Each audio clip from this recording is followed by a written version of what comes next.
بچه ها دوباره سلام، به زنگ ریاضی خوش اومدید. کتاب ریاضی زنبوری رو باز کنید، بذارید جلوتون. این صفحه رو میخوام ازش پیدا کنید. دقت کنید که این عکس‌ها رو داره. کیک و ای بابا، کیک و آدمک و چوب خط و پایینش هم دقت کنید عدد 6 نوشته با عدد 1 نوشته که اگه کنار هم نوشته بشن خونده میشن 61. خب حالا بیا بالای صفحه. اگه آماده کردی، مداداتم آماده است، خوب گوش کن. سمت چپ اول نگاه کن. انگشتات از دست چپت آماده باشه برای این عددی که اینجاست. بشمارش 1 2. انگشتت آماده، تکون نخوره. حالا برای سمت راست، دست راست اون یکی دستت عدد رو نشون بده. 1 2 3. الان دوتا دستت آماده است. یک دستت 2 نشون بده، یه دستت 3 نشون بده. حالا اینا رو بذار کنار هم و با هم بشمر. ببین اگه با هم اضافه بشن، جمع بشن، روی هم چند تا میشن، که یعنی باید از اول بشماریم یا ذهنی بگیم. ذهنی که خیلی سخته، پس اگه نتونستی بشمار از اول. 1 2 3 4 5. عدد 5 رو ما دو جور میتونیم بنویسیم و باید هم دو جور بنویسیم. اولیش که چوب خط نوشتنه. ما عدد 5 رو مثل چوب خط بنویسیم. 1 2 بشمار با من. 3 تنهایی نشمارم. 4 آخریش هم 5 که میاد 4 تا چوب خط رو بغل میکنه که فرار نکنن. خب این یه جور بود که ما یاد گرفتیم که عدد 5 چوب خطی این شکلی نشون بدیم. ولی جدید یاد گرفتیم که عدد 5 این شکلی هم نوشته میشه. یه خط کج، پایینش شبیه عدد 3 هستش، برمیگرده سر جای اولش. خب هنوز ننویس، گوش کن. پس کل کاری که این صفحه قراره بکنیم همینه. ببینیم سمت چپی با سمت راستی چه عددی میشه.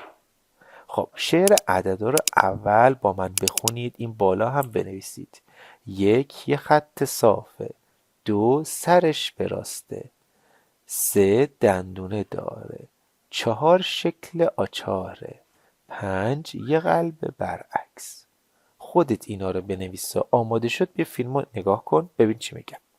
خب وقتی این 1 2 3 4 5 آماده کردی، پس هر وقت که دیدی مثلا این 3 تا با این یه دونه چند تا میشه، عددش هم باید پیدا کنی. خب الان از انگشته دستت دوباره استفاده کن که انگشتات هم کار بکشی ازش، اونا هم ریاضی یاد بگیرن. 1 2 3. حالا یه دونه بهش اضافه کن به این 3 تا. 1 روی هم چند تا شدن؟ درسته 4 تا شدن. 4 تا چوب خط باید بکشیم، نگاه کن. 1 2 3 4.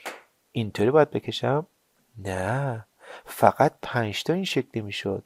وقتی 4 تا چوب خطی باید اینجوری بکشم، نگاه کن. 1 2 3 4. اگه 5 تا شد پنجمی بغل کنه. پس یادت نره که فقط و فقط 5 تا این شکلی میشن. حالا که 4 شد و 4 تا چوب خط کشیدیم، باید عدد 4 هم پیدا کنیم که اون بالا نوشتیم. اگر بلدی نگاه نکن. اگه هر چقدر فکر کردی یادت نیامد نگاه کن. خب حالا فیلم رو نگه دار، کل این صفحه رو بنویس و عکس کل این صفحه رو برای من یا معلمت بفرست. می‌خواستم یه مشق دفتری هم بهتون بدم. این مشق است اینجا. اینجاست بچه‌ها. این مشق دفتری شماست که شما تو دفتر مشقتون از عدد 1 با من بگید. 1 یه خط صافه. 2 سرش به راسته. 3 دندونه داره. 4 شکل آچاره. 5 یه قلب برعکس. خب میخواستم از این شما 3 خط تمرین کنید، بعد عکسشو برای من یا معلمتون بفرستید. پایینش همین تمرینی که تو کتاب کردیم و شما هم تو دفتر خطی انجام میدید، با این فرق و تفاوت که شابلوناشو خودتون نقاشی میکشید. اگه 2 تا تخم مرغ میبینید میتونید 2 تا شابلون گردی بکشید. اگه 2 تا هویج میبینید میتونید 2 تا شابلون 3 گوش بکشید که شبیه هویجم باشه. همینطور بقیهش که گل و توپ داره. بعدش ببینید با هم دیگه چند تا میشن و عددشو پیدا کنید. عددشو نگاه کن، اون بالا تمرین کردی دیگه، پس هر وقت عددو اگه یادت رفت میتونی نگاه کنی و بنویسی. چقدر این کامپیوتر من میپره. خب اینجا رو بچه نگاه کن، پروانه میبینی، شاید با خودت بگی آقا معلم یادش رفته اینجا چیزی بکشه. نه، یادم نرفته، اینجا خالیه که بیای بهم بگی 3 تا پروانه با هیچی چند تا میشه، که میشه خودش، میشه دوباره خود 3 تا پروانه. عدد 3 رو باید اینجا بنویسی. یه وقتی 3 تا چوب خط نذاری، یا عدد 3 رو باید پیدا کنی یا یادت بیاد درست بنویسی. شعرش هم بخونی یادت میاد. ببینم چی کار میکنی. عکس این صفحه از دفترت هم برای من یا معلمت بفرست ببینیم چی کار میکنی.